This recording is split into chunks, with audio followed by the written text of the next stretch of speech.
In this video, I'm playing Minecraft, a game where everything looks simple, but at the same time, unforgiving, despite how it looks. This is on hard mode, and now I'm planning to complete the game and try to defeat the Ender Dragon. Will I lose every drop of my own sanity every time I die, or will I complete the game before that happens? Well, we're about to find out.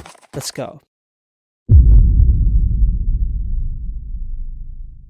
Starts off when I'm still at the cave trying to mine and smell some iron here and there. While at it, I learned that there's a trick to prevent a player from falling off the edges, and that is while holding the crouch or sneak button, which is controlling the computer, which kind of explains a lot of players being able to move around so freely on a one block path without slipping. After that, I left the cave and found some sort of tower that was guarded by pillagers, and also right next to it is a huge mountain cavern, so I decided to build a base right in between. I began raiding the tower first, facing the crossbow pillagers guarding the place, which isn't that hard to take on. I find skeletons are a lot harder to kill since they shoot faster. I got that loot, which isn't that great. Then right after, I head to the cave, which is massive. I'm still mind blown that we have a game that automatically generates an environment like this on the fly, getting that sense of realism, you know. Inside this cave, surrounded with rock spikes and mobs, I try my best to keep my distance and not draw too much attention while mining. Then after fighting the mobs, getting some irons here and there, I retreat back to organize some of my stuff and try to attempt the water bucket landing like you see in the speedruns. I mean, how hard can it be?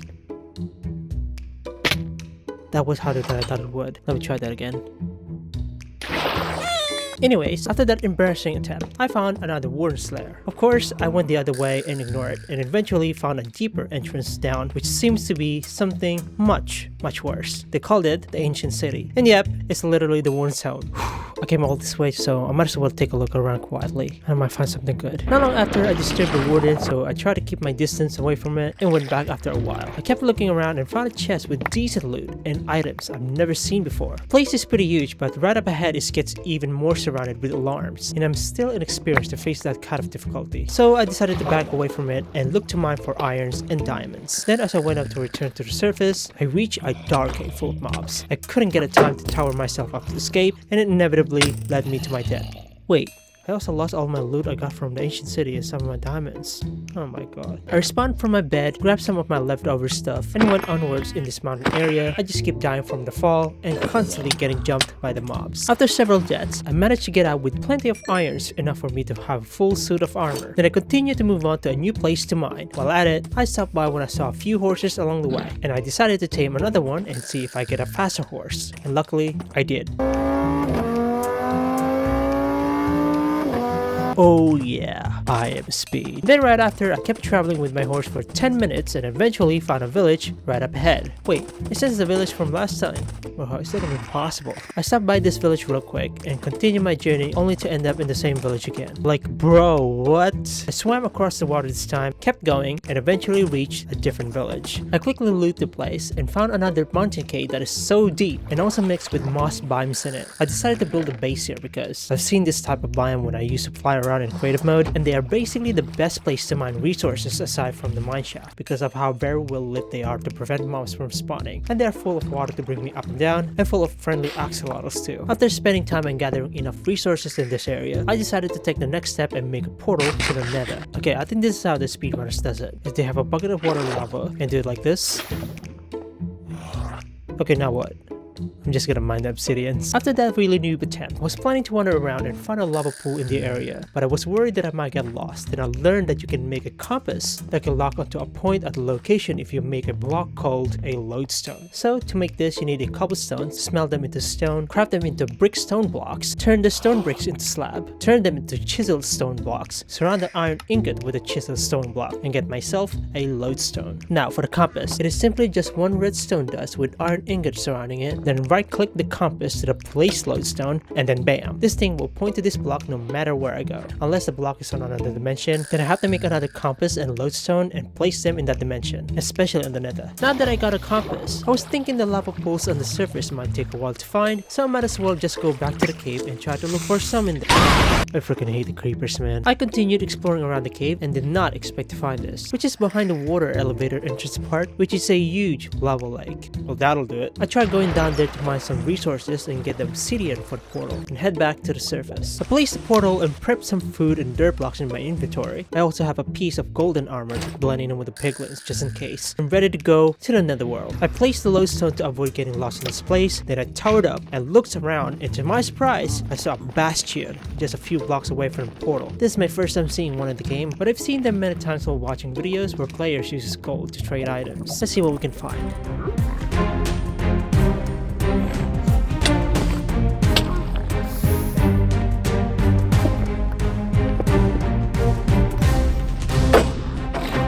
After a while, the brute keeps killing me, and the items I looted in the bastion mysteriously vanished. Then I searched up 2 items disappeared in Minecraft. And unfortunately, yes, about 5 minutes upon jet, and it seems like I spent too long and kept getting killed by the brute before I could get to my items. No. I was even looking forward to making myself at least one piece of netherite equipment. I guess that isn't happening to me on this journey. At least it can get any worse of the rest of the trip of finding the fortress and heading back home safely, right?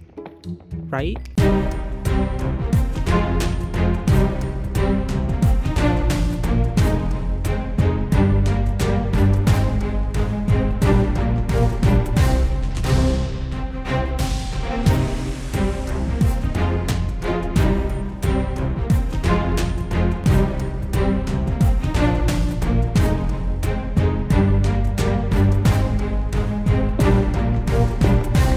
Wait, no way.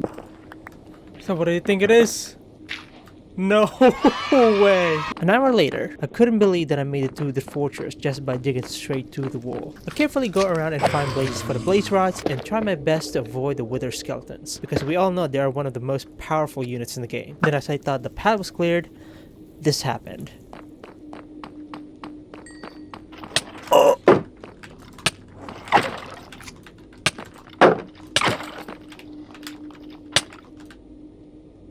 I hate it here. Oh no, I don't even know where the fortress is. It took me a while to find that place. I guess I gotta have to learn to read the coordinates.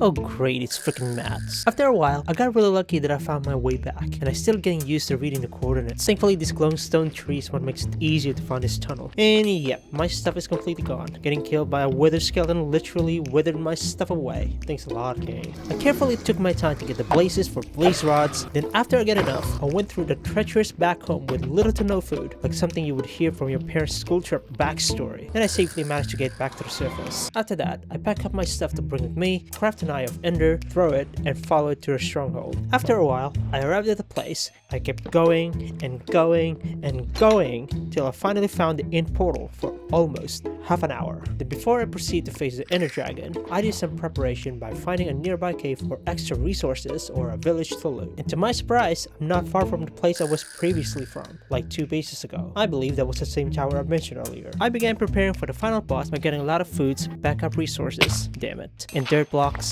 and do several practice of water bucket landings, cause watching a lot of Dreams Manhunt got me thinking that this is a must to face the ender dragon. So I built this water tower to practice this move so I could get at the top, and now let's start the practice.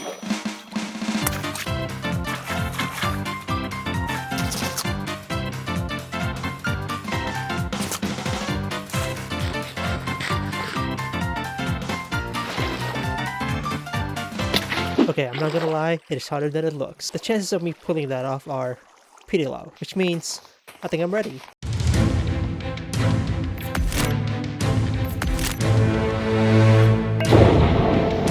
Although this is my first time facing this boss, but regardless, you're going down, dragon.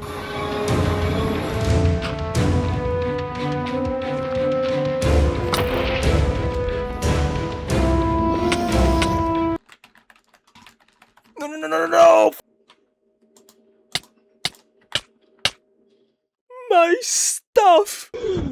After getting yeeted, I did not expect to be thrown horizontally straight into the void with no surface to perform my water bucket landing. With all of my stuff gone now as well, I have no choice but to mine again and restock my gears. 1 hour later. After a while, I then found out that this sculpt block contains XP and could easily be mined with a hoe tool. Alright, time to get out of here before I die. I'm loaded with so much XP for enchantments. I managed to get back home safely, crafted my iron and diamond gear, top it all off with an enchantment, and ready again for round 2. This time, I'm gonna make it. Just make sure I at least have an ender pearl ready to be thrown.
Dude, this feels like watching a fireworks show. Yay, it's raining XPs.